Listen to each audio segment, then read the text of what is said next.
I feel slightly like the odd one out here because I'm not from an arts institution. I'm from the Science Museum in London, where I'm head of new media.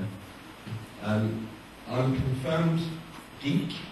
I'm a technologist. I love technology, everything from the technology we carry around with us through to the sort of big question technologies, the kinds of things that we're looking at to help solve climate change or mediate climate change. I've worked at the Science Museum for a long time, about 24 years. And just to prove how geeky I am, this is what I carry with me every day. So there's a couple of cameras, a couple of phones, a laptop, a couple of games machines, some electronics I'm working on, my headphones, a laser keyboard, and a couple of guitar plectrums in case I find a handy guitar laying around and I can fix some pain on people that I work with. The Science Museum is part of a group of museums called NMSI, which also includes the National Media Museum in Bradford, the National Railway Museum in York, and a large airfield in the west of England, just outside Swindon, which is a 600-acre site, which is our large collection storage facility. The Science Museum in London gets over 2 million visitors a year through the door, of which 400,000 are booked school visitors. We get more booked school visitors than any other attraction in the UK. And we get 15 million visitors a year to the core Science Museum websites. We have started about 500. Science Museum has been around for a long time. We are celebrating our 100th anniversary next year. And actually we grew out of the great exhibition. We were originally part of the Victoria and Albert Museum, where we were the non-arts section at the V&A. And we moved out of the V&A in 1909. And this is a picture from the non-arts collection. And this is a photograph of one of the collections-rich exhibitions at the museum today. And we have different kinds of exhibitions in the museum. We have very traditional museum collections exhibitions like the one you see here, Making the Modern World. Through to exhibitions where we combine interactivity with collections, and this is an exhibition on biotechnology. Through to completely interactive exhibitions. This is an exhibition on energy, which looks at how we can move from our current carbon-based energy economy to a hydrogen economy, and what the challenges we're faced by doing that. Just to contextualise what we're doing, this is a graph that I picked up from somebody in North America. It looks at the number of years technologies have taken to achieve 50% market penetration. And you can see that it took telephone and VCRs took about 35 years, TV and radio slightly quicker, mobile phones just over 10 years, internet under 10 years, MP3 players about 5 years. And what you can see from this is actually there are more and more technologies becoming available, and the penetration into the market is getting quicker and quicker. So we need to be thinking really quickly about the things we're doing, and we need to accept that actually what we do today won't be what we do tomorrow. We're changing, the technology is changing, and our audience is changing. I'm just going to spend just a few minutes that I have, talking about how we use the web in the museum, and that's how we use it for our publics, and how we use it for our staff and for the institution. And for our publics, we're always looking to gain new audiences, and part of that is an internal driver, part of this is a government driver.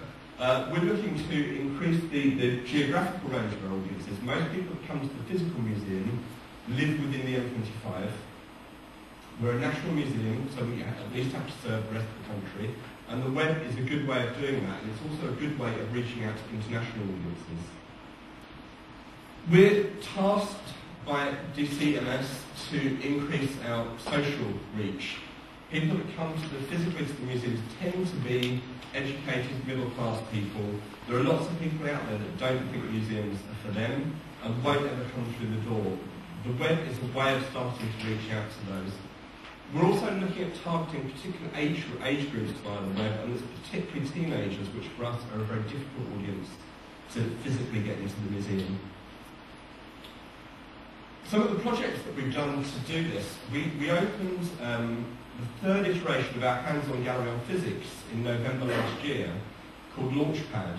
It's a hands-on space with about 50 very interactive exhibits, and I've got some pictures I'll show you in a second.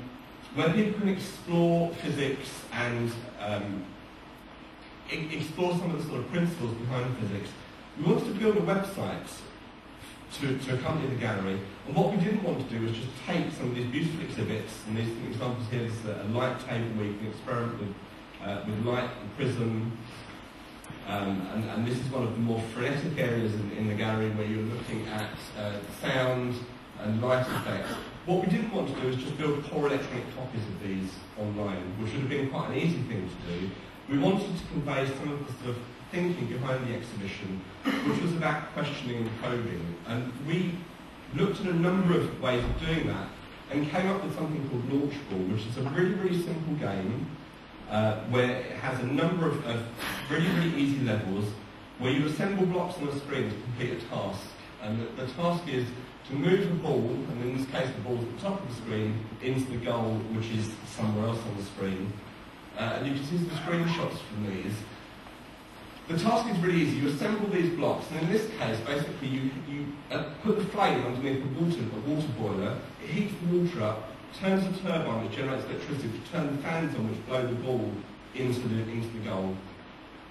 We provided quite a large number of levels, about just over 100 levels for this game, but actually provided online a toolkit that people could build their own levels. Since this launched almost a year, no, actually over a year ago now, we've had over 100,000 levels, user-generated levels created for this game. There are websites and blogs that people have created on how you use the game, how you make levels, setting challenges for people.